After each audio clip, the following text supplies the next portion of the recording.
자, 반갑습니다. 오늘 어디 할 차례인가요? 몇 페이지예요? 46페이지. 자, 이제 중개업 등록 부분 할 차례입니다. 저번 주에 제가 프린트물 내주면서 있던 얘기 있었죠? 복습하시라 그랬죠? 2번. 하셨어요? 1차 중심으로 일단 공부하시라. 자, 일단 보죠.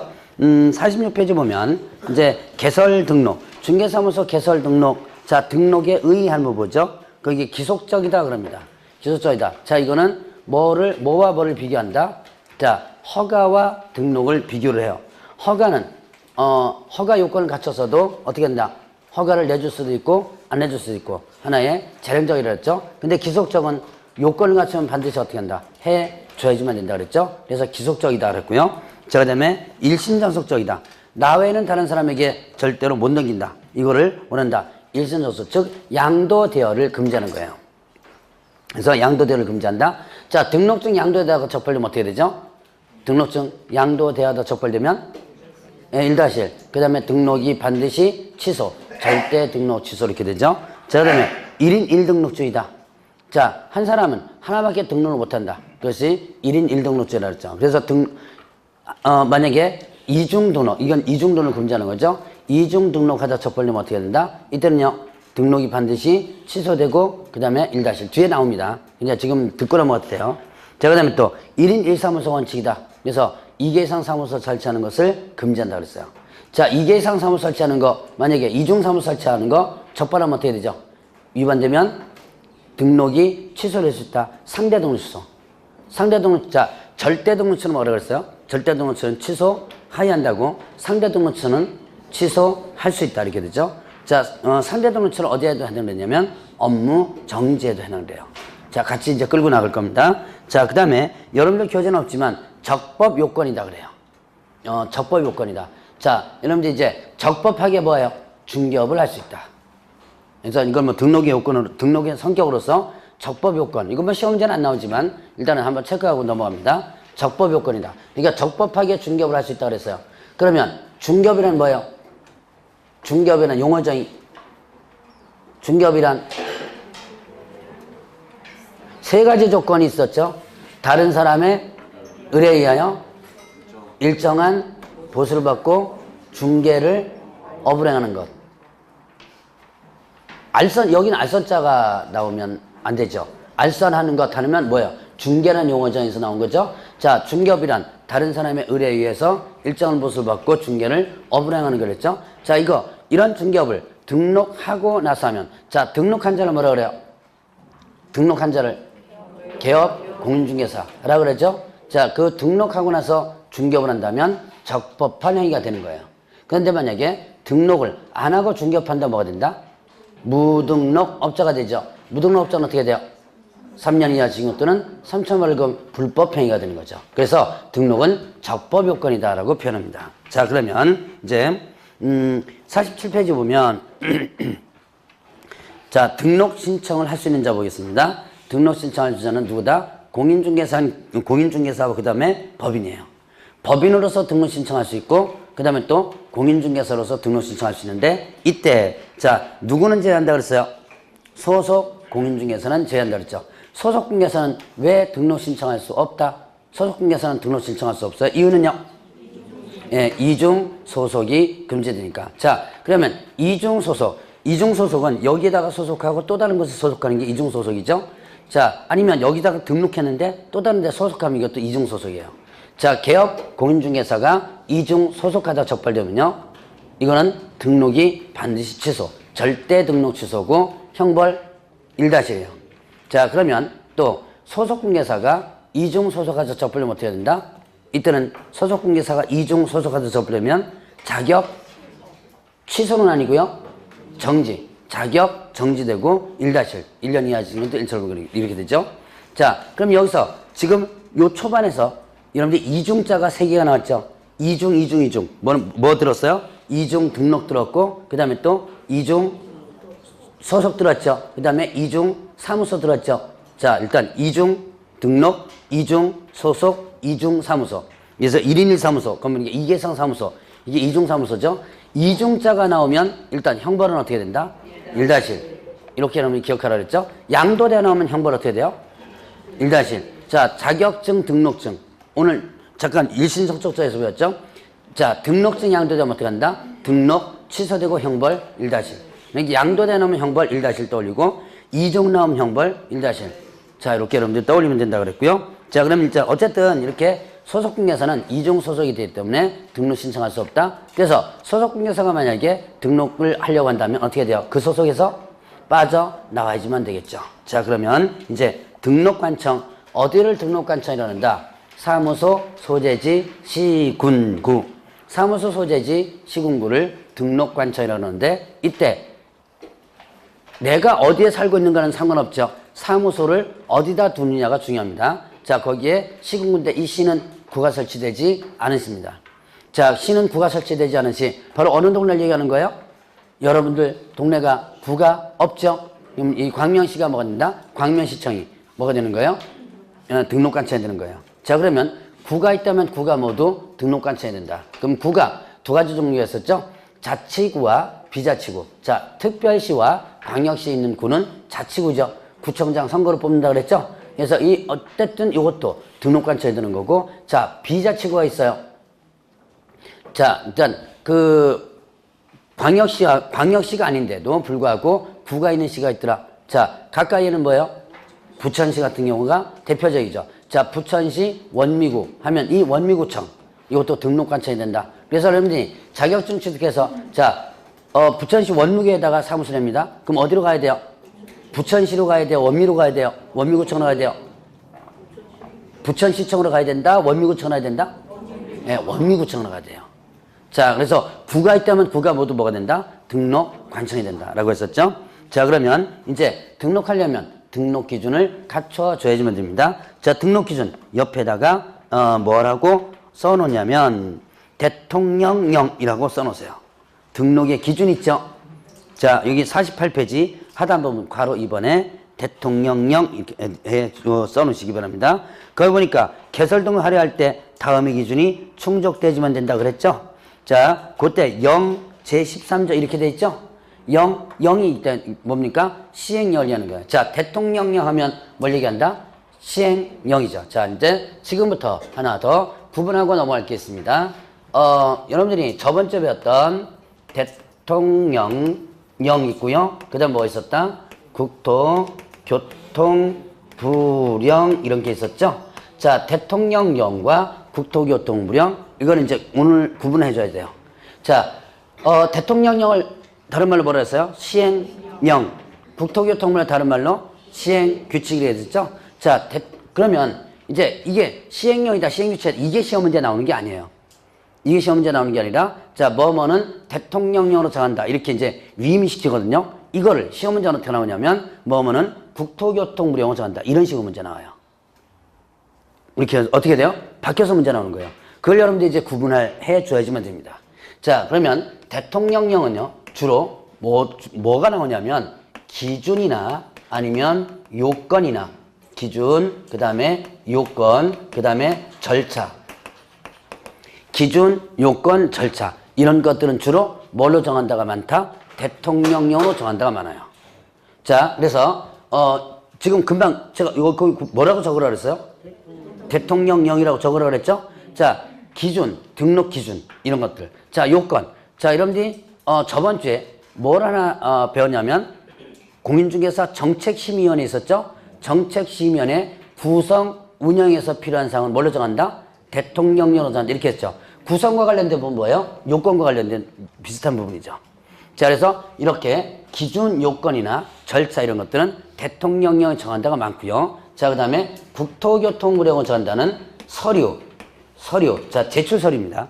제출서류, 그 다음에 서식, 법정 서식, 그 다음에 증과 관련된 부분. 자, 등록증, 자격증. 등록증, 자격증에 대한 교부, 재교부. 이런 것들은 국토교통부령이 많아요. 자, 그러면 이제 이게 100%가 아니에요.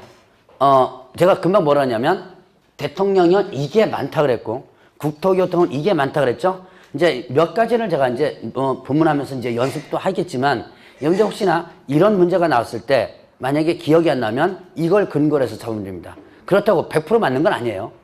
80% 정도가 이래요. 예외적인 규정은 제가 진도 나가면서 예외적인 요건인데도 불구하고 국토교통부령이 있는 게 있어요.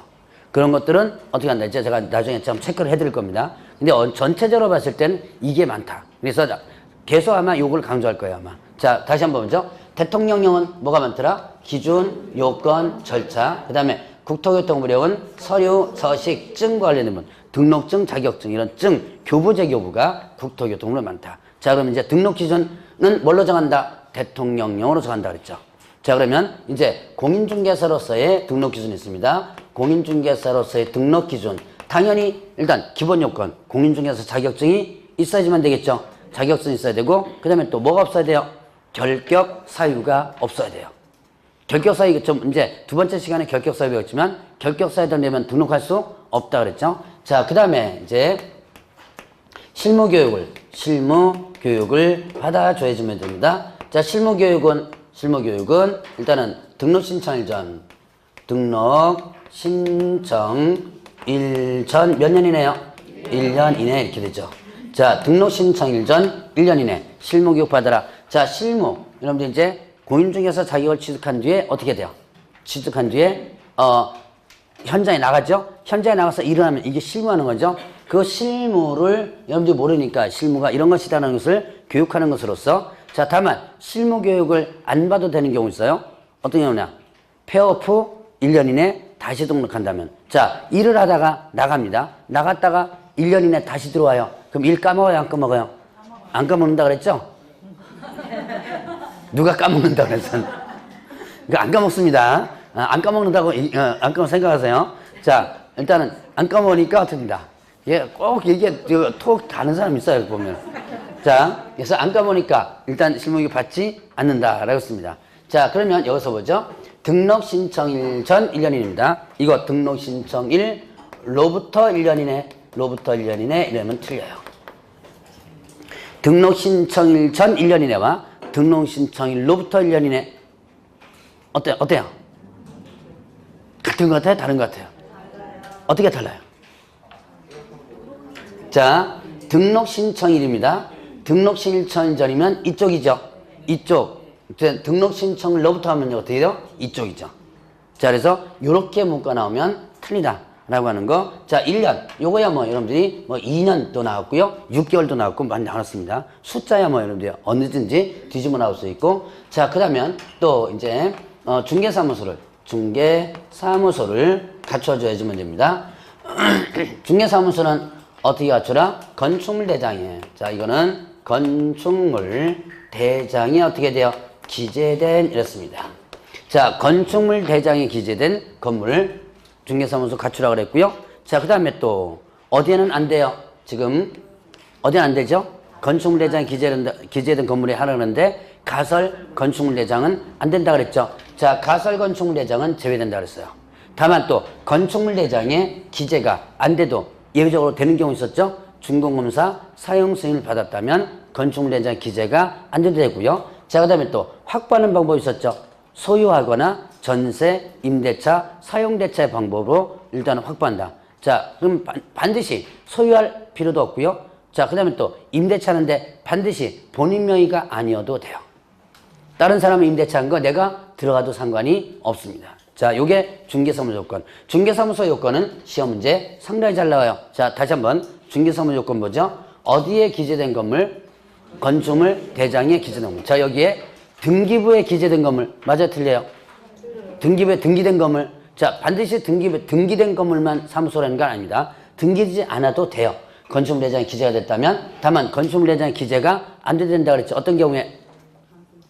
준공검사 사용 승인을 받았다면 기재가 안 돼도 된다. 자, 근데 어떤 대장은 또 안 된다? 가설 건축물 대장은 안 된다. 그 다음에 확보하라 그랬죠. 어떻게 확보하라? 소유하거나 전세, 임대차, 사용대차 방법으로 확보하라 라는 부분이 있었습니다. 자, 그러면 반드시 본인 명의가 아니어도 된다. 자, 여기까지가 공인중개사로서의 등록 기준이에요.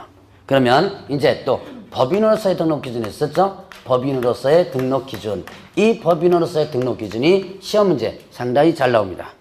그리고 이 법인에서 등록 기준은 저번째로 배웠던 거 있었죠? 저번째 배웠던 거 뭐 있었어요? 자, 특수법인이 있었죠? 다른 법률에 의해서 중개업을 할 수 있는 법인이 있었죠? 다른 법률에 의해서 중개업을 할 수 있는 법인, 특수법인이 있었습니다. 이거 어떻게 돼요? 이거는 이 등록 기준 적용 된다, 안 된다?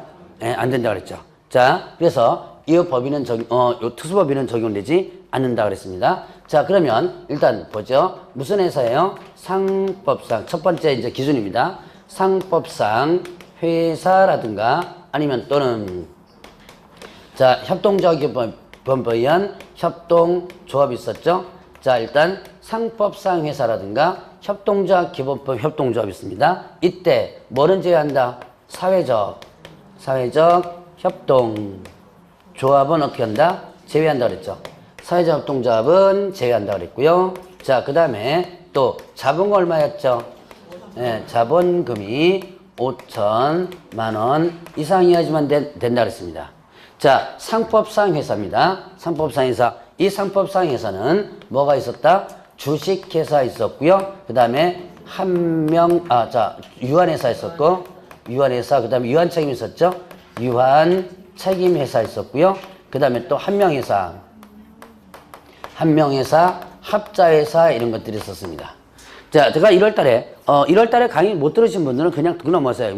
그렇게 중요한 건 아니고, 1월달엔 제가 요걸 이제 이해시키려고 아마 상법상 회사를 좀 더 상세히 설명을 드렸었는데, 자, 일단 지금은 간단하게만 보죠. 자, 주식회사 유한회사의 공통점과 차이점이 있었다. 일단 공통점 뭐다? 출자와 경영이 분리가 된다. 자, 출자자가 누구를 선임하는 거예요? 경영진을 선임하는 거죠. 자, 주식회사의 출자자가 누구예요? 주식회사의 출자자는 누구다? 주주들이죠. 주주들이 누구를 뽑아요? 그 회사에? 예, 이사, 감사를 선임하죠. 이사, 감사가 뭐다? 바로 얘네들이 주식회사 위원회사의 이사, 감사가 뭐예요? 임원이죠. 임원을 여러분들이 뭐라 그래요? 경영진이라 그러죠. 그래서 뭡니까? 출자와 경영이 분리가 된다. 여기 이제 기본적인 원칙입니다. 자, 그러면 유한책임회사는 유한회사의 간소화된 절차라 그랬고요. 자, 한명회사업자회사의 공통적 차이점, 공통점이 있었죠. 출자와 경영이 통합되어 있다. 출자자가 곧 뭐한다? 경영한다. 이때 그 출자자를 뭐라 한다? 사원이라 그랬죠. 자, 이때 사원이 두 가지 종류가 있었습니다. 자, 출자에만 책임을 지는 유한책임사원이 있었고, 출자와 경영을 모두 책임지는 뭐가 있었다? 무한책임사원이 있었죠. 자, 유한책임사원과 무한책임사원인데, 자, 이때 중개사법에서는 경영에 관여할 수 있는 뭐만 해당된다? 무한책임사원만 해당된다 그랬죠. 그래서 자, 사원하면, 이 법에서 사원하면 무슨 사원을 의미한다?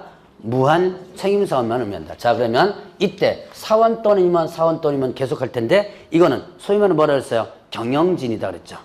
경영진이다. 자, 그래서 이렇게 다섯 가지의 이런 상법상 회사라든가 아니면 또, 자, 협동조합 기본법 협동조합으로 설립해야죠. 다만 사회적 협동조합 공익목적이라 그랬죠. 얘는 제외된다 그랬죠. 자본금 얼마예요?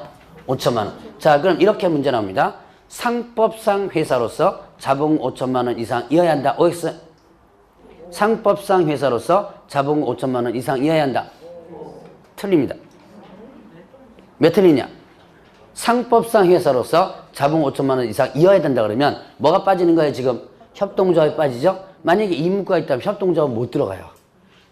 자, 그래서 상법상 회사로서 이거 빠지고 이거 된다 이렇게 하면 틀리다라고 하는 거, 그것도 여러분들 조심을 해주세요. 상법상 회사로서 설립할 수는 있죠. 설립할 수 있는데 이어야 한다 그러면 틀린 거예요. 그러니까 중개사법은 국어 실력이 좋아야지만 됩니다. 어제는 제가 수원에서 강의를 했는데 거기에 수학 선생님이 있어요. 수학 선생님이 계신데 이 개론은 아주 날아다닙니다. 개론. 여러분들이 그 계산 문제도 있죠? 왜? 여러분들 딱 계산 문제 개자만 나와도 다 기절하죠. 왜? 네, 근데 그 수학 선생님은 이제 제 과목만 하면 헤매는 거예요, 이제. 맨날 이런 거 갖고서는 이제 따지고 드니까 제 과목은 헤맵니다. 근데 국어 실력이 좀 좋아야 돼요. 어쨌든, 자, 이렇게 해서 요거 빠지고 이렇게 하면 틀리다. 자, 이제 두 번째 보죠. 자, 법 제14조에 규정된 업무만을 영위할 목적으로 어떻게 하라? 설립하라 그랬습니다. 자, 14조에 규정된 업무만을 영위할 목적으로 설립하라 했어요. 이거는 겸업과 관련된 부분이죠. 자, 겸업을 금지한다, 제한한다. 예, 제한한다. 이거는 겸업을 할 수 있죠. 할 수 있는데 어떻게 된다? 그 겸업을 일단 일정 부분만 할 수 있도록 제한하는 거예요. 자, 그래서 여러분들 교재에 잠깐 나오죠. 뭐 상업용 건축 및 주택임대 등 부동산 관리행 할 수 있고요. 그다음에 부동산 이용 개발 거래에 관한 상담, 컨설팅, 그다음에 개업 분야를 대상으로 한 중개부 경영법 경영정보 제공 이런 것들. 자, 그다음에 상업용 건축 및 주택의 분양등 뭐 이런 것들이죠. 자, 이런 것들에 대해서 할 수 있다. 그래서 이 겸업을 뭐 한다? 제한한다. 요거 위반하면 어떻게 될까요? 겸업 제한 요 규정 그 14조의 규정 업무 외 업무를 했다라고 한다면 이때는 어떻게 된다? 이거는 상대 등록 취소. 상대 등록 취소는 어디에 해당되죠? 이제는 같이 따라오셔야 돼요. 예, 업무정지. 상대 등록 취소보다 업무정지다. 업무정지다. 자, 이제는 아주 지겹게 따라갈 겁니다. 제가 수업 끝날 때까지, 중개사법 끝날 때까지 계속 제가 얘기할 거예요. 자, 상대 등록 취소보다 업무정지다. 자, 이렇게 여러분들 구분해 보시고. 자, 그러면 또 여기서 보죠. 14조에 규정된 업무만을 영위할 목적으로 설립하라 했습니다. 그러면 자, 중개업만을 영위할 목적으로 설립해야 된다. OX. 중개업만을 영위할 목적으로 설립해야 된다. 예, 틀리죠? 이건 중개업 외에 겸업할 수 있는 업무들이 6가지가 있죠? 예, 그래서 그런 거면 틀리다. 자, 그러면 이제 세 번째 보죠. 대표자는 공인중개사 이해되고요. 자, 대표자를 어떻게 대한? 대표자를 제외한 사원 또는 임원의 사원 또는 임원의 얼마가? 예, 3분의 1 이상이 누게 된다? 공인중개사 이해된다 했어요. 대표자는 반드시 일단 공인중개사 이해하시면 됩니다. 그 다음에 대표자를 뭐 어떻게 대한? 제외한. 요거 대표자를 포함한 이렇게 하면 틀리겠죠. 이건 벌써 시험 문제 몇 번 나왔던 부분입니다. 대표자를 제외한 사원임원. 자, 이때 사원임원 누구라 그랬어요? 경영진이라 그랬죠. 이때 사원은 무슨 사원만을 의미한다? 예, 무한책임 사원만을 의미한다. 사원이 얼마가? 3분의 1 이상이 공인중개사가 된다. 그럼 이 3분의 1 이상 공인중개사인 사원임원을 뭐라 그러죠? 공인중개사인 사원 또는 임원을 뭐라 그런다? 여러분 저번주에 배웠어요. 어디에 포함시켰다 그랬어요? 소속 공인중개사에 포함시켰다 그랬죠. 자, 여러분 이제 소속 공개사 용어 정의가 어떻게 되죠? 어디에 소속된? 개업 공인중개사에 소속된 누구예요? 네, 공인중개사로죠. 개업 공인중개사에 소속된 공인중개사로서 업무를 수행하거나 보조하는 자 이렇게 했죠. 자, 그러면 이 여기에는 누구도 포함시킨다? 법인의 사원 또는 임으로서 공인중개사를 포함시킨다 그랬죠? 그러면 얘도 결국 소속중개사 포함시키는 거예요. 자, 그러면 또 이제 네 번째 부분 뭐죠? 실무교육 받아야 돼요. 실무교육을 받아라. 등록 신청일 전 1년 이내 실무교육 받으라 그랬습니다. 대표자 당연히 받아야 되고요. 사원 또는 임원, 사원, 임원이 모두 받아야지만 됩니다. 자, 사원, 임원이 두 가지 종류가 있죠. 무슨 사원이 있었어요? 사원, 임원은 자, 공인중개사인 사원, 임원과 그 다음에 또 사원만 얘기하는 게 아니라 임원까지 얘기하는 거죠. 공인중개사인 사원, 임원과 공인중개사가 아닌 사원, 임원 다르죠. 그러면 공인중개사이건 아니건 일단 사원 또는 임원은 모두 뭘 받아야 된다? 실무교육을 받아야 된다. 다 받아야 돼요. 이건 아니건 간에. 자, 그 다음에 분사무소 두고자 할 때 분사무소 책임자 당연히 실무교육 받아줘야지만 됩니다. 그 다음에 마지막으로 중개사무소를 갖추라. 중개사무소 갖추라 그랬습니다. 중개사무소 어떻게 돼요? 일단 저 옆에서 했던 것 같습니다. 자, 다시 한번 연습하죠. 중개사무소는 어디에 기재된 건물? 건축물 대장에 기재된 건물. 건축물에 기재된 건물인데, 자, 기재가 안 되죠. 어떤 경우에? 준공검사 사용 승인을 받았다면. 준공검사 사용을 받을 때는 건축물 대장 기재가 안 됩니다. 자, 그 다음에 또 어디 안 된다 그랬어요? 가설건축물 대장 안 된다 그랬고, 확보하라 그랬죠. 어떻게 확보해요? 소유하거나 전세임대차, 사용대차 반드시 본인 명의가 아니어도 된다라는 부분. 자, 여기까지가 법인의 등록 기준입니다. 요 기준 의외로 시험 문제 상당히 잘 나옴. 쉽게 나올 수도 있고 어렵게 나올 수도 있고 그래요. 자, 그러면 이렇게 등록 기준을 한번 봤습니다. 그러면 이제 또, 등록 기준 한번, 이제 거기 문제 한번 볼까요? 51페이지 한번 보죠. 뭐 기출문제 풀이 해설할 때도 다 있지만 한번 여기서 다시 보고 넘어옵니다. 자, 공인중개사 법령상 법인이 중개사무소를 개설하려는 경우 등록 기준으로 옳은 것은, 자, 건축물 대장에 기재된 건물이 100제곱미터 중개사무소를 확보할 것. 여기에 지금 면적의 기준이 있었어, 없었어요? 없었죠? 자, 면적 제한은 없습니다. 중개사무소 요건만 되면 되지 면적 제한 없어요. 대표자, 임원, 사원, 전원이 거래사고 예방을 받았을 것. 무슨 교육이에요? 예, 실무교육이죠. 협동조합 기본비라는 사회적 협동조합의 경우 자본 5천만 원 이상일 것. 사회적 협동조합은 제외된다 그랬죠? 상법상 회사인 경우 자본 5천만 원 이상일 것. 4번 맞아요? 틀려요? 네, 4번이 맞아요. 자, 상법상 회사인 경우 이랬죠? 자, 그러면 이렇게 한번 봅시다. 상법상 회사로서 자본금 5천만 원 이상일 것. 네, 그러면 틀려요. 그 제가 지금 무슨 얘기하는지 지금. 자, 상법상 회사인 경우 이랬죠?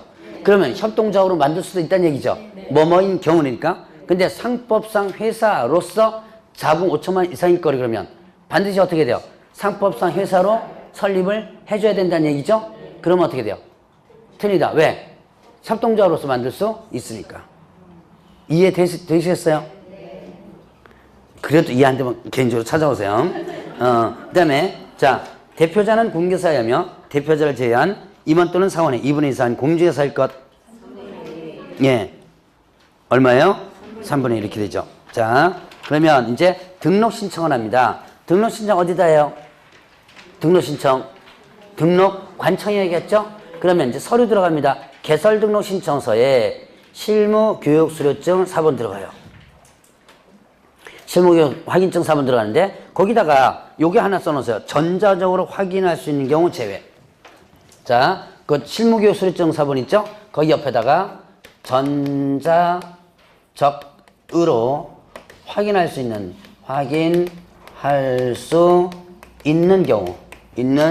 경우는 제외한다. 이런 식으로 하나 써놓으세요. 전자적으로 확인할 수 있는 경우 제외. 자, 실무교육 위탁받은 기관에서 전산 처리해가지고 등록관청에서 전산으로 확인할 수 있다면 이게 전자적이라고 그러죠? 전자적으로 확인할 수 있는 경우는 어떻게 한다? 제외한다. 그러니까 등록관청에서 전산으로 확인할 수 있는 부분이죠? 그렇다면 제외된다 그랬습니다. 근데 일단은 전산으로 확인할 수 있는 경우는 제외되지만 그러나 원칙적으로 어떻게 한다? 제출 서류는 남아 있습니다. 그래서 거기다가 전자적으로 확인할 수 있는 경우 제외. 자, 실무교육 수료증 4번 옆에다가 적어 놓으시고 그 다음에 여권용 사진 하나 들어갑니다. 여권용 사진. 그 여권용 사진에 왜 안경 쓰면 안 되고 뭐 조건들이 있대요 보니까. 그래서 어쨌든 여권용 사진 들어가요. 그 다음에 또 자, 건축물 대장에 기재된 건물에 사무소 확보 증명서로 들어갑니다. 사무소 확보 증명서요. 그런데 자, 건축물 대장에 기재가 안 돼도 된다 그랬죠? 어떤 경우에요? 예, 준검사 사용 승인을 받았다면 건축물 대장에 기재가 안 돼도 된다 그랬죠? 이때는 서류가 하나 더 들어가는데요. 건축물 대장 기재가 지연되는 사유서를 일단 제출해 줘야 돼요. 자, 건축물 대장 기재가 안 됐다면 별도로 뭘 제출한다? 사유서. 기재가 지연되는 사유서를 제출하라. 자, 그 다음에 이제 외국 법인과 그 다음에 외국인 부분인데요. 자, 외국인 부분은 보죠. 결격 사유에 해당하지 아니함을 증명하는 서류를 제출합니다. 결격 사유에 해당하지 아니함을 증명하는 서류. 이게 뭐예요? 자, 우린 결격 사유가 있다면 등록할 수 있어 없어요? 결격 사유 있다면 등록할 수 없죠. 자, 우리나라 사람들은 결격 사유를 일단 등록관청에서 관계기관에 조회를 합니다. 관계기관에 조회해가지고 어떻게 한다? 일단은 결격 사유를 확인하는데 외국인들은요, 이건 결격 사유를 확인할 수 없죠. 그래서 자기 스스로 결격 사유가 없다는 것을 증명을 해줘야 돼요. 세 개 중에 하나를 선택해서 제출하는데 이거는 일단 암기할 필요는 없고요. 아, 결격 사유가 없다는 것을 증명하는 서류 제출한다라고만 일단 기본적으로 이해하면 됩니다. 자, 일단 세 가지 한번 보죠. 그 나라 국가나 정부의 권한 있는 기관이 발행한 서류. 자, 외국 정부나 그 권한 있는 기관이 발행한 서류, 예를 들어서 우리나라식으로 표현한다면 왜 국가에서 발행하는 신원증명서 같은 거 있겠죠? 이제 그런 것들을 얘기하는 것이고, 자, 그것이 없다면 자기 자신이 진술서를 씁니다. 이걸 공증받아가지고 그 나라에 있는 우리나라 영사관으로부터 확인받은 서류. 좀 복잡해. 이거만 서류 하려면 한두 달 걸릴 거야, 아마. 자, 어떻게 만든다 그랬죠? 일단 뭐 해가지고 진술서 써서, 그 다음에 공증받아가지고 그 나라는 우리나라 영사관, 그 나라까지 가는 거죠? 그래서 영사관으로부터 확인받은 서류. 복잡해요. 그러니까 이런 복잡한 것을 그러면 국가 간에 그런 서류들 간소화시키자라고 해가지고 협약을 맺는 게 있습니다. 그 협약이 뭐냐면 아포시티브 협약이에요. 이 아포시티브 협약에 의해서 뭐가 되냐면, 자, 알아서 그 나라 국민에 대해서는 알아서 그 나라 정부에서 일단 신원보증을 해주는 거예요. 결격사가 없다는 걸 신원보증해 주는 거거든요. 이게 아포시티브 협약입니다. 그래서 여기서 협약을 맺은 나라끼리는 아포시티브 확인서라는 게 있어요. 이거를 발급받습니다. 여러분들이 자녀분들 중에서 혹시 유학 가거나 그러시는 분들 있다면 이거에 필요해요. 그래서 우리나라에서 협약을 맺은 나라끼리는 우리나라 정부에서 아포시티브 확인서를 하나 발급하거든요. 그걸 이제 외국에다 제출하면 돼요. 그래서 이런 거, 자, 3개 중에 하나를 제출한다. 자, 그러면 이제 또 외국 법인 안에서는 뭘 제출한다? 영업소 등기를 증명한 서류. 이 영업소 등기를 증명한 서류는 뭐냐면, 자, 외국 회사가 우리나라로 들어오죠. 그러면 다시 우리나라에 와서 법인 설립 등기를 할 필요 없이 한국 지사를 설립하게 되는데, 그 한국 지사예요. 지사 설립했는지 그런 등기를 하게 됩니다. 그 등기를 했는지 여부를 확인한 서류, 바로 영업소 등기를 증명한 서류, 이렇게 됩니다. 자, 다시 한번, 외국인은 뭘 제출한다? 결격 사유가 없다는 것을 증명한 서류 제출하죠. 그 다음에 또 외국 법인은 뭘 제출한다? 영업소 등기를 증명한 서류를 제출하죠. 자, 이제 구비서류 준비를 합니다. 서류 준비해서 이제 등록 신청하는데, 자, 종별을 달리하여 업무라고 할 때를 보죠. 여러분들 교재 53페이지 보면 종별 변경이에요. 자, 종별 변경 있습니다. 자, 종별 변경은 뭐냐면, 자, 법인인 개업공개사 있고, 그 다음에 공인중개사인 개업공개사 있고, 그 다음에 또 부칙 개업공개사 있어요. 자, 법인으로서 등록하면 법인인 개업공개사, 공인 개업공개사, 부칙 개업공개사, 이렇게 3가지가 개업공개사 종별, 종류죠? 요거는 이제 여러분들이 기억하시겠죠? 그러면 일단은 이런 종류를 변경하는 거예요. 공인중개사인 개업공개사 뭘로? 법인으로. 법인인 개업공개사 뭘로? 공인중개사 개업공개사. 이렇게 바뀌어지는 거예요. 이렇게 종별을 변경하고자 할 때는 원칙, 등록 신청서를 다시 제출합니다. 자, 요거의 종별 변경 원칙은 뭔다? 등록 신청서를 다시 제출한다. 다시 제출한다. 이렇게 됐습니다. 자, 등록 신청서 다시 제출해요. 그러면 보죠. 공인중개사인 개업공개사가 이제 법인으로 바꾸려고 하는 거예요. 그러면 이때, 자, 여기에 보면 이제 공인중개사인 개업공개사로 지금 업무를 하고 있는 중입니다. 일단 등록했죠? 뭘로도 등록해놓은 상태에 지금 공인으로 등록해놨죠? 근데 뭘로 바꾸려고 하는 거예요? 법인으로 바꾸려고 하는 거예요.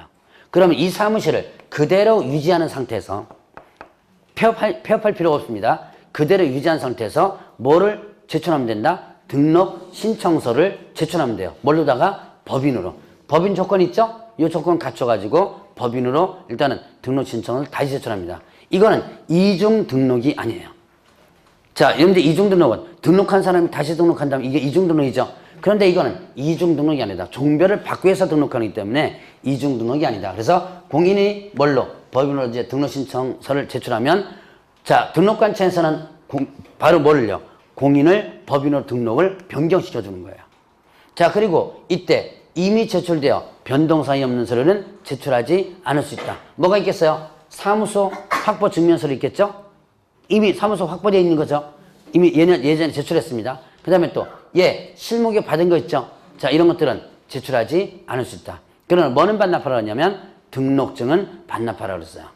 자, 그러면 이제 이게 종별 변경의 기본적 원칙인데, 자, 이게 등록 신청서 다시 제출이 원칙입니다. 근데 예외적으로 부칙개업공개사가, 이건 이제 듣고 넘어가셔도 돼요. 부칙개업공개사가 동일 관할 구역 내에서 뭘로? 공인중개사인 개업공개사를 업무라고 할 때, 이 부칙은 공인중개사 자격증 있어 없어요? 없죠. 자, 지금 옛날부터 중개업을 해오던 사람입니다. 자격증 없어요. 그런데 어떻게 하는 거예요? 자, 공인중개사 자격증을 취득하는 겁니다. 제가 한 10년 전까지만 해도 부칙개업공개사가 몇 명씩 학원에 오고 그랬었어요. 근데 요즘은 제가 부칙개업공개사를 전혀 못 봅니다. 지금은 아마 거의 나이도 많이 들었고요. 이제 포기한 것 같아요. 나 니가 이러다가 그냥 죽을래 뭐 해서 포기한 것 같아요. 그래서 그냥 부칙으로서 살고 이제 있습니다. 그래서 공부는 안 하는데 옛날에는 이런 경우가 많았었어요. 부칙이 이제 열심히 공부해가지고 뭐 했다? 공인중개사 자격을 취득한 거예요. 자, 그러면 부칙개업공개사가 자격을 취득했습니다. 그러면 공인중개사는 개업공개사인가요? 부칙이 공인중개사 자격을 취득해서요. 그러면 공인중개사는 개업공개사다. 이다? 아니다? 아닙니다. 지 아무리 자격을 취득했어도 아니에요. 왜냐? 등록관청에는 뭘로 돼 있어요? 부칙으로 돼 있죠? 그렇기 때문에 자격 아무리 취득해봤자 공인, 개업공개 되는 건 아니에요. 나 자격 취득했으니까 공인으로 바꿔주세요. 그런 거예요. 이게 바로 종별변경입니다. 동일 관할 구역 내에서 이렇게 공인중개사인 개업공개 업무라고 할 때는 이때는요. 등록신청서 다시 제출이 아니에요. 이거는 등록증 재교부 신청해야 한답니다. 자, 등록증 재교부 신청해야 한다. 이거는 부칙에 특혜를 주는 거다고 볼 수 있어요. 왜냐? 부칙은 30년, 40년 전부터 어떻게 돼요? 업을 해오던 사람이죠? 서류가 없어요, 서류가. 제출 서류가. 지금 여러분들 아까 배웠던, 자, 예를 들어서, 뭐, 실무기업 수료증 사본, 실무기 수료증, 이런 거 서류 있어, 없어요? 없죠? 30년, 40년부터 했으니까. 근데 만약에 등록 신청서 다시 제출한다면 그 서류를 다시 다 만들어줘가지고 해줘야겠죠? 그래서 이런 서류를 준비하는 걸 없애기 위해서 등록증을 뭐 한다? 재교부 신청만 하도록 되어 있습니다. 자, 이제 원칙은 등록 신청서 다시 제출인데 부칙이 공인으로 할 때는 어떻게 한다? 이때는 등록증 재교부다. 자, 요렇게까지 여러분들이 구분을 해놓으면 됩니다. 자, 그러면 이제 54페이지 보세요. 그거 보니까 개설 등록 신청서 나오죠? 서식과 관련된 부분 몇 번 문제 나왔었는데, 자, 신청인 보세요. 신청인, 거기 보니까 공인중개사 자격증 발급 시도가 나오죠. 공인중개사 자격증에 대한 발급 시도가 나옵니다. 자, 그러면 이걸 적도록 되어 있어요. 왜 이걸 적느냐? 자, 자격증 사본을 제출하지 않습니다. 아까 보니까 공인중개사 자격증 사본 없었죠? 그래서 이거는 자격증 사본을 제출하지 않아요. 그럼 어떻게 한다? 등록관청에서 발급한 시도회사에게 취득 여부를 확인하도록 되어 있습니다. 그래서 발급 시도를 적도록 되어 있고, 그 다음에 개업공개 종별 보세요. 법인하고 공인중개사밖에 없죠? 자, 부칙은 있어, 없어요? 왜 없어요? 부칙도 개업공개사인데 왜 없어요? 등록신청에. 부칙은 신고로 등록할 수 없죠? 옛날에 있던 사람들 영업권만 인정해 준 것이지 신규로 등록할 수 없는 사람이다. 자, 그 다음에 맨 밑으로 내려가 보세요. 거기 보니까 담당 공무원 확인사항 이렇게 돼 있죠? 찾았어요? 유의사항 밑에 맨 밑에 찾았습니까? 거기 보니까 법인등기사항 증명서 건축물대장 있죠? 이거 어떻게 돼요? 법인등기사항 증명서 건축물대장 요거는 담당 공무원이 확인한다 그랬죠? 그러면 어떻게 돼요? 결국은 이건 제출 서류에 해당된다 안 된다? 안 된다. 자, 그런 것들 여러분들이 구분을 해보시고, 그러면 이제 등록 통지합니다. 이제 서류 준비해가지고 등록 신청을 했습니다. 그러면 등록 통지하는데, 자, 등록 신청할 때 지방자치단체 조례정은 수수료를 내게 돼요. 수수료 내면서 등록 통지를 하는데, 자, 지금부터 이제 등록 절차를 한번 보도록 하겠습니다. 등록 절차를 여러분들 한번 필기 한번 해보세요. 여기 56페이지 하단 부분이냐, 아니면 그 57페이지 상단 부분 있죠? 상단부분에 공간 있죠? 거기다 조그맣게 한번 필기를 해보시기 바랍니다. 가운데로 다 가지고 한번 해줘야 돼요. 자, 일단은 등록을 신청합니다. 등록 신청하는데, 자, 등록 신청할 때 지자체의 조례를 정하는 뭘 낸다? 수수료를 내게 됩니다. 자, 지방자치단체 조례 정하는 수수료를 내고 등록을 신청해요. 그러면 등록관청에서는 뭘 확인한다? 결격 사유를 확인을 합니다. 자, 결격 사유를 확인해요. 결격 사유를 확인한다. 자, 관계기관의 조회에서 결격 사유를 확인합니다. 그리고 나서 뭐 한다면 이제 적합하다면 등록을 어떻게 한다? 등록 통지라는 거예요. 자, 등록 통지를 하게 된다. 등록 통지를 뭘로 하냐면 서면으로써 하게 돼요. 근데 등록 통지는 등록 신청일로부터 며칠 이내 하냐면 7일 이내 합니다. 등록 신청일부터 며칠 이내? 7일 이내 등록 통지를 하게 된다. 자, 이제 등록 통지가 됐습니다. 그럼 이제 등록이 된 거예요. 등록이 됐는데 그런데 어떻게 한다? 바로 업무를 하지 말고 뭐 설정해라? 업무 보증.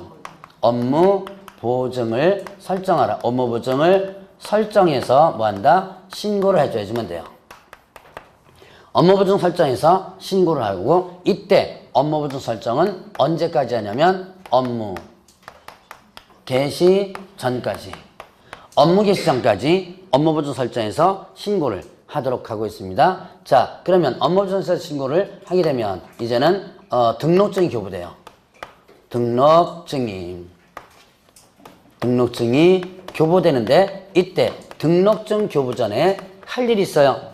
등록증 교부 전에 할 일. 일단은 자, 이 등록증 교부는 국토교통부령이 정하는 바에 따라서 등록증을 교부한다 그랬어요. 자, 여러분들 저쪽에서 아마 제가 이런 얘기일 거예요. 자, 국토교통부령 하면 서류, 서식, 그 다음에 증, 교부, 재교부 이런 것들은 국토교통부령이라고 했죠. 그래서 등록증 교부는 국토교통부령 정한 바에 따라서 하는데 이때 국토교통부령에서는 두 가지가 있습니다. 뭐가 있냐면 보증 설정 여부. 자, 보증 설정 여부를 확인한다. 여부를 확인하고 자, 보증 설정 여부를 확인하고 등록증 교부해 주고요. 자, 그 다음에 또 등록대장에 뭐하고 기재하고 교부합니다. 자, 보증 설정 여부를 확인하고 등록증 교부해 준다. 그러니까 업무 보증이 설정이 안 됐으면 어떻게 돼요? 등록증 교부가 안 되겠죠. 자, 그 다음에 또 등록대장에 기재하고 증을 교부해 줍니다. 자, 요거는 여러분들이 저번 주에 공인중개사 자격증과 비슷한데요. 자격증 교부할 때 어떻게 한다 그랬어요? 자격증 교부대장에 기재하고 교부한다 그랬죠? 같고요. 이때 이 등록대장은 전자적 처리가 가능한 방법으로 관리를 하도록 하고 있습니다. 자, 이제 등록증 교부됐으면 뭐 하면 된다? 업무를 뭐 하면 돼요? 개시하면 되는데 이때 업무 개시 전에 할 일이 있어요.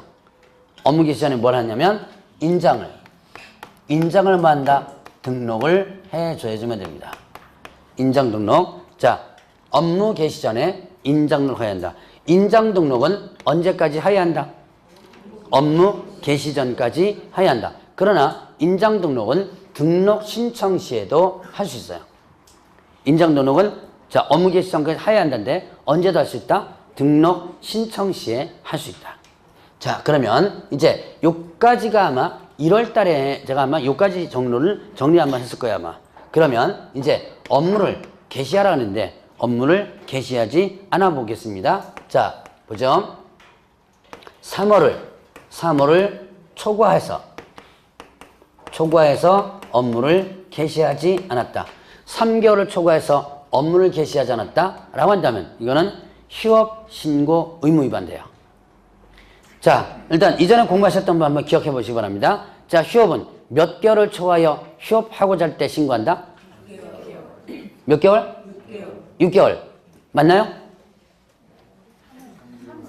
3개월이죠, 3개월. 자, 지금 대답 틀려도 돼요. 쪽팔릴 필요 없습니다. 어차피 뭐 여러분들이 태어나서부터 이거 알고 태어난 거 아니니까.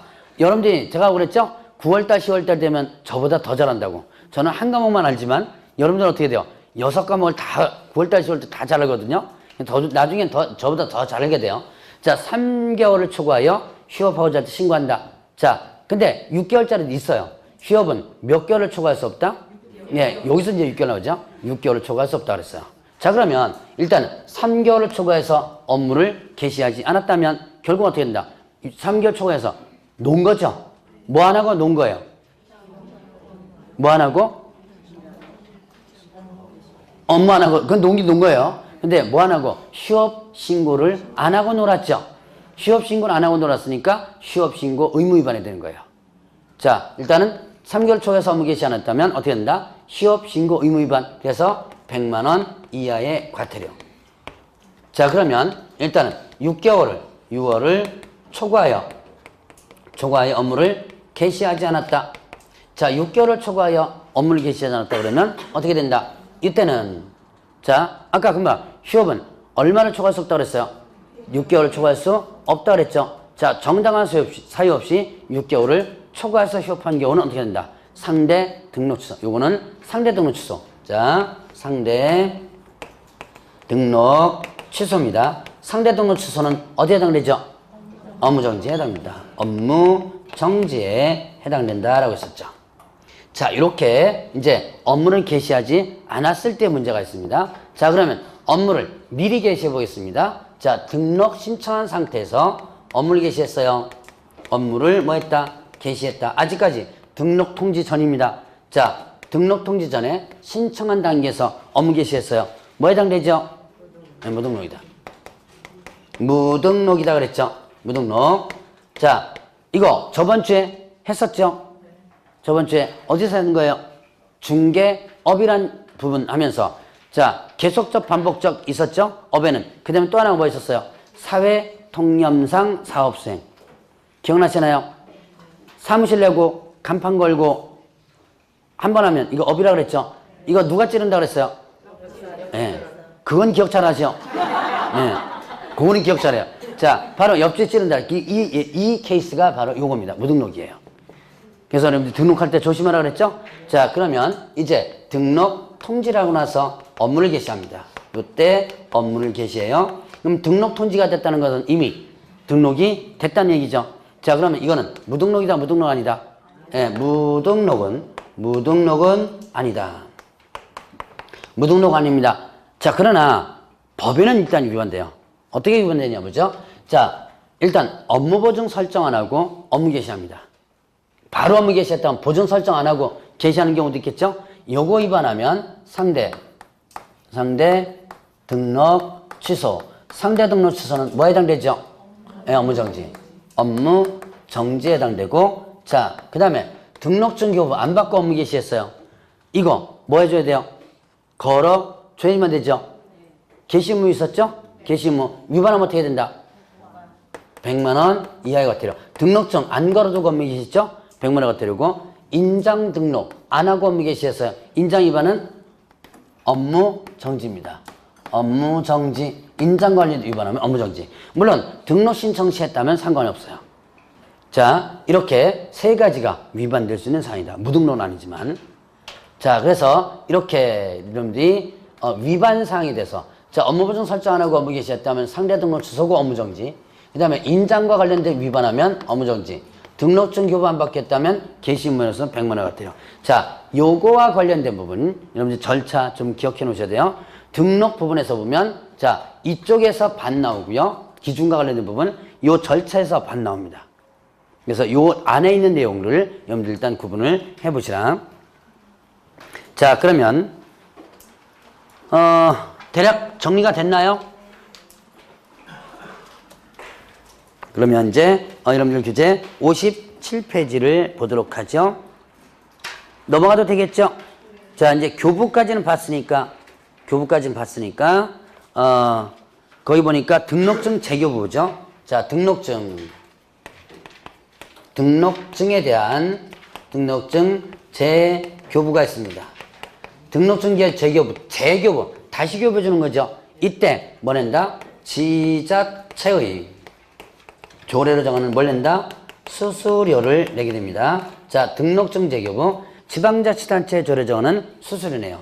그러면 이때 잊어버리거나 분실, 그 다음에 또 훼손 있습니다. 자, 그 다음에 또 기재사항이 어떻게 된다? 변경되는 부분이 있어요.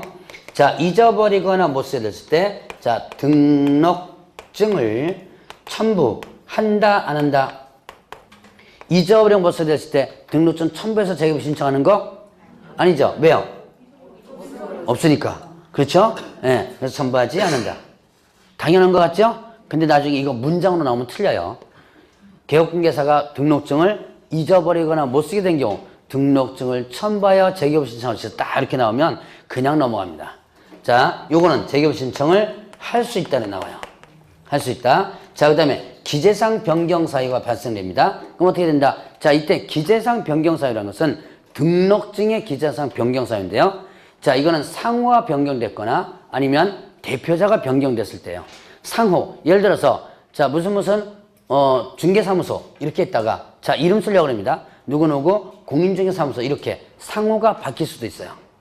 상호가 바뀐다면 등록증의 기재사항 변경사가 발생되고 또 뭐가 있냐면 자 대표자가 바뀌어요. 법인에 있어서 대표자가 바뀌면 등록증에 대표자 이름이 기재되거든요. 그게 변경됩니다. 이렇게 기재사항 변경사하려면 등록증 첨부를 합니다. 있으니까 그 다음에 재개업 신청을 해야 한다. 이렇게 구분합니다. 자 이제 여기서 또 하나 이제 중개사법에서 또 하나 여러분들이 구분할 게 있습니다. 할 수 있다와 해야 한다. 참 시험 문제 잘 나오는 것 중에 하나예요. 다른 과목에서도 종종 이런 거 아마 구분하는 경우 있을 거예요. 자 그러면 뭐죠? 여러분들이 공법적인 개념을 한번 보세요.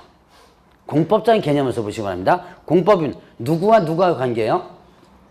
국가와 개인 간의 관계죠. 자 그러면 이제 뭐 행정관청의 관계에서 보면 담당 공무원이 꼭 알아야 될 것은 하여야 한다로 규정되어 있습니다. 근데 담당 공무원이 별로 알 필요가 없는 것은 할 수 있다라고 규정되어 있어요.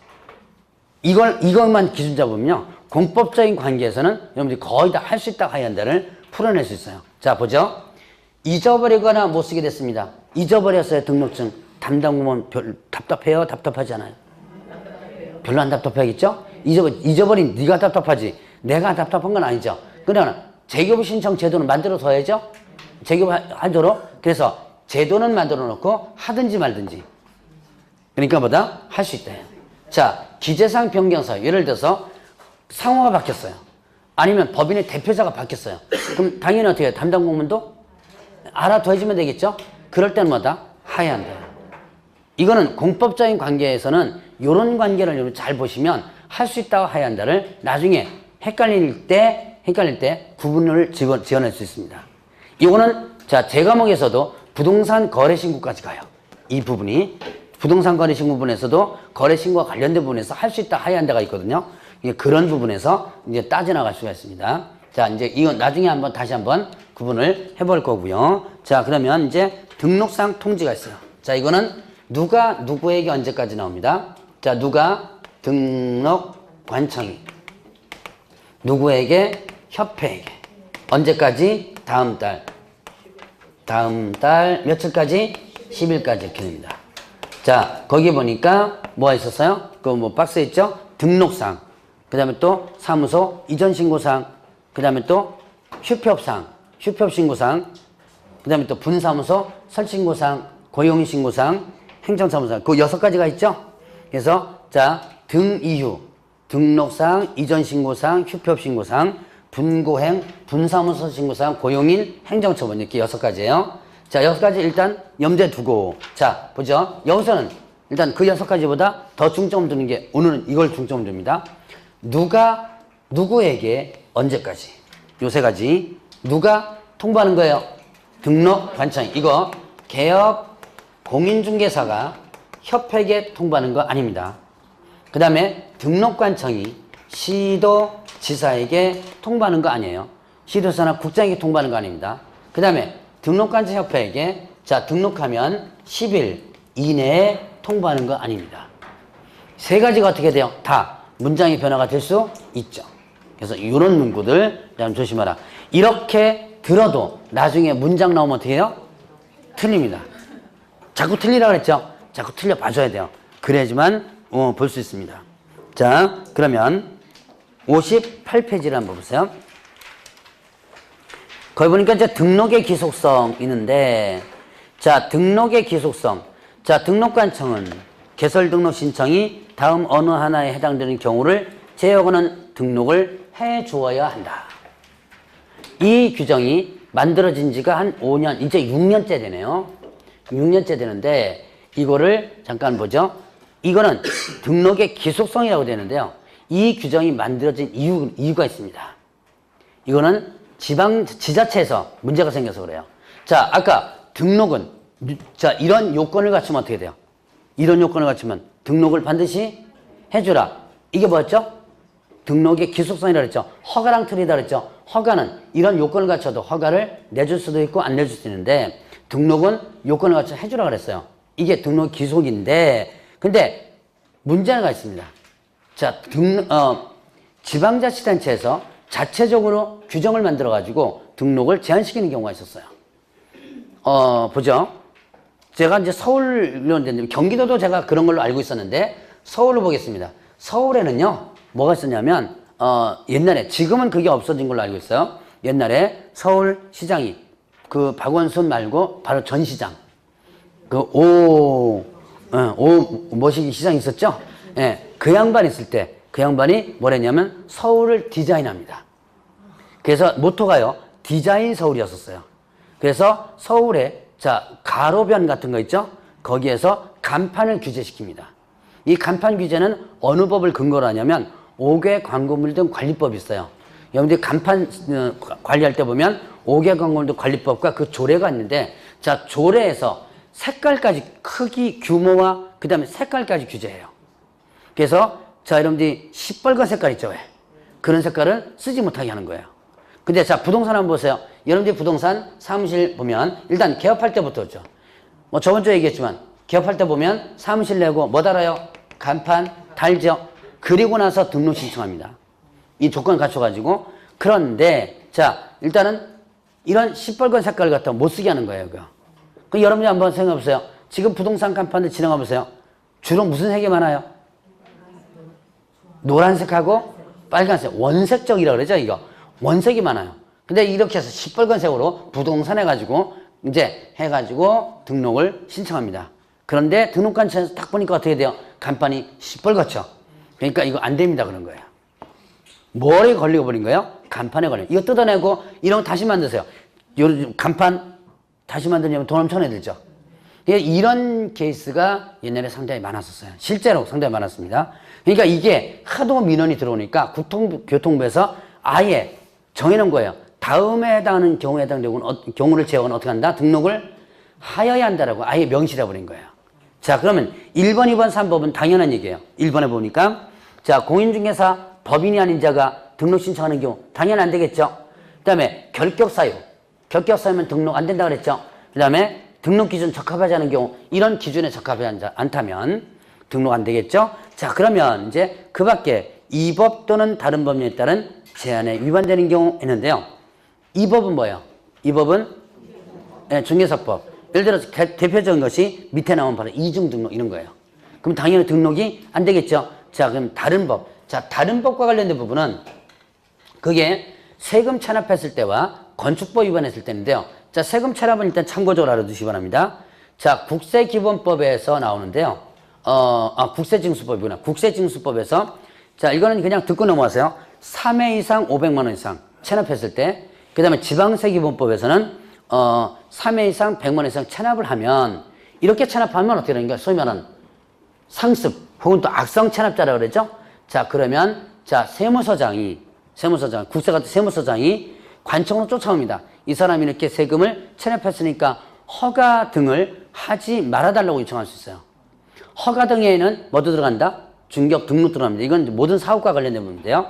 허가 등을 하지 말 것을 요청할 수 있다. 그러니까 중개사무소 개설 등록하려고 그러는데 세금 체납했거든요. 근데 어떻게 돼요? 세무서장이 쫓아옵니다. 이 사람 세금 이렇게 체납했으니까 등록하지 말아주세요라고 하면 어떻게 돼요? 등록하면 안 됩니다. 정당한 사유가 있는 경우를 제외하고는 거절할 수 없다라고 되어 있어요. 그래서 세금 이렇게 체납했을 때는 등록이 안 됩니다. 그러니까 여러분들이 나중에 세금 체납한 거 잘 한번 생각해 보세요. 그러면 또 하나 있어요. 이제 건축법. 이건 공법에서 아마 좀 배우셨을지도 모르겠는데요. 아직까지는 뭐 안 배웠을 수 있겠어요. 건축법에 보면 이렇게 보죠. 1층, 2층, 3층, 4층. 4층은 한번 이렇게 해봅시다. 이런 식으로 이제 건물이 있는 거예요. 근데 4층까지 있죠.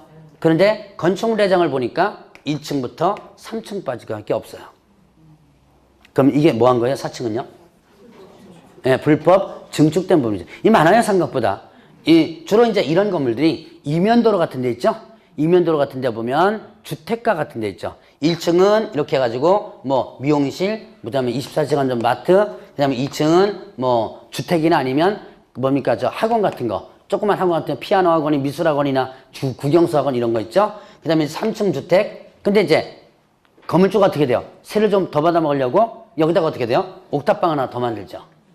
자, 이럴 때 이게 불법적으로 증축됨으로써 이 건물이 건축법에 어떻게 돼요? 위반되는 건물이 되는 거예요.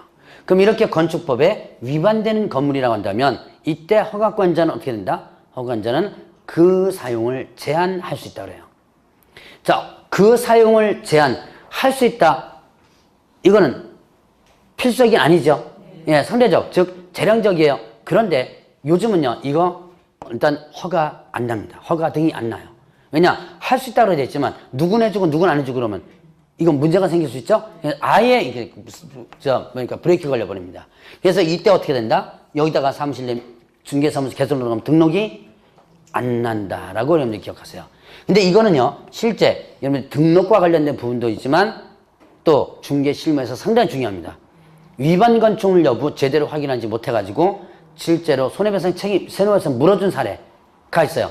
요 건물에 2층에 학원이 들어오는데요. 개업공개사가 학원을 중개해 준 거예요. 근데 자, 학원도 등록입니다. 여러분들이 지금 앉아있는 이 학원은 등록이 어디다 등록하냐면 교육청에다 등록하고 하거든요. 근데 교육청에 가서 등록을 딱 하려고 하니까 이것 때문에 등록 안 됩니다. 그래요. 이거 해결되기 전까지. 그래서 이게 나중에 계약 깨지면서 개업공개에서 책임 물었던 그런 실제 사례가 있어요. 이제 나중에 여러분들이 확인 설명서 서식 작성법 배울 때 위반 건축물 여부를 확인할 텐데 반드시 이런 식으로 확인해 줘야 돼요.